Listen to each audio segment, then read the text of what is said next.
O Tribunal Superior Eleitoral, por 5 votos a 2, condenou mais uma vez o presidente Bolsonaro à inelegibilidade e, dessa vez, acrescentou o seu candidato a vice, general do Exército, Braga Neto, a não poder mais concorrer também nos próximos anos.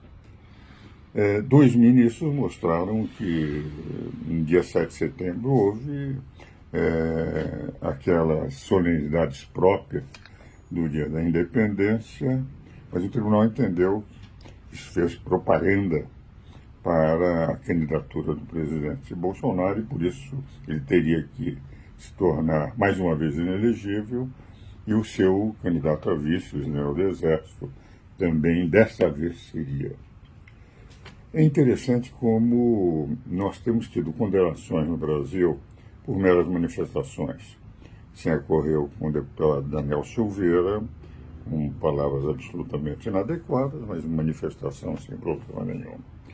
Com o presidente Bolsonaro, por ter colocado que poderia haver fraudes nas urnas eletrônicas, apesar de todos nós sabermos que não há nenhum sistema eletrônico, nenhum sistema que possa estar seguro contra hackers.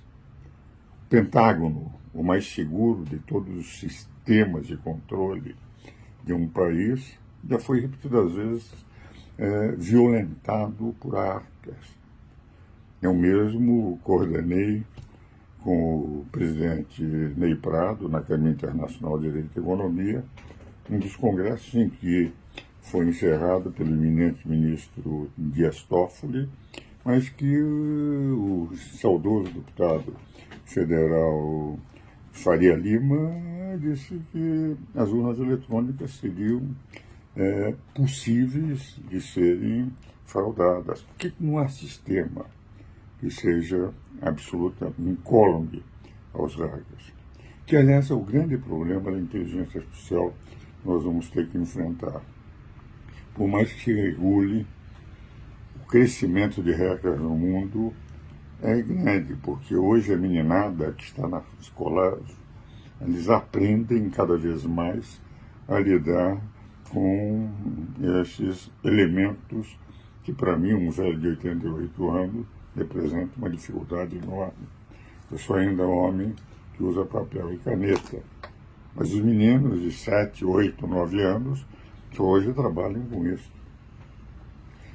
2 condenações sem que tivesse havido qualquer tipo de violência, em que se tornaram inelegíveis, embora 2 ministros, com os quais eu concordo, votaram contra a inelegibilidade. Houve mais uma vez condenação para o Tribunal Superior Eleitoral.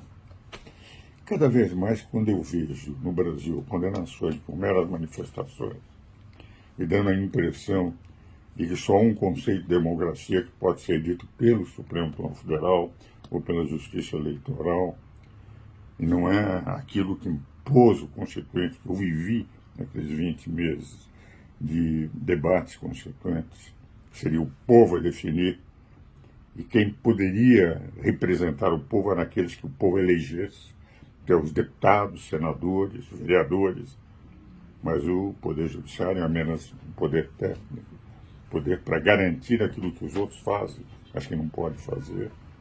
Foi assim que os constituintes pensaram a nova Constituição. Eu tenho visto condenações, inclusive até posições como, por exemplo, quando em relação à Jovem Pan, em diversos veículos de comunicação, 15 dias antes da eleição, houve a punição, que está na linha de defender o candidato, que era o candidato que, enfim, não era aquele que os ministros supremos vieram a votar. A maioria dos ministros supremos veio a votar. Significa, em última análise, que no Brasil nós temos prisões por manifestações, inelegibilidade por manifestações. Mas quando eu vi um ditador como é o Maduro, recebido com tapete vermelho pelo presidente da República. E quando eu vejo a justiça eleitoral da Venezuela proibir a candidata que foi eleita por toda a oposição como a sua candidata, e nós proibimos candidatos que foram também eleitos pelo povo, eu fico preocupado por ver cada vez mais a nossa justiça se assemelhar à justiça da Venezuela.